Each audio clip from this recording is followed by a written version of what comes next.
রব্বুল আলামিন জাহান্নামকে অনুমতি দিলেন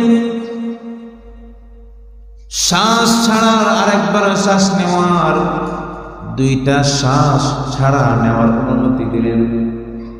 আর এই জন্যই একটা শ্বাস জাহান্নাম গরমকালে ছাড়ে, আবার শীতকাল যখন আসে ওই সময় জাহান্নাম আবার শ্বাস ভিতরে নেয়। নবীজি বলেন ফাশাদ্দু মা তাজিদুনা মিনাল হাররি,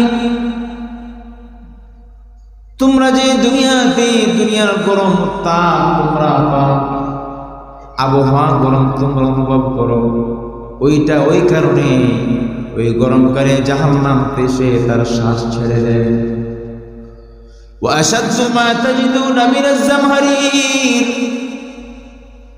আর শীতকালে যখন তোমরা শীত অনুভব করো, শুনে রেখো ওই শীত ওই ঠান্ডা যখন জাহান্নাম দুনিয়ার সমস্ত গরমগুলো শ্বাস সে তার ভিতরে নিয়ে নেয়।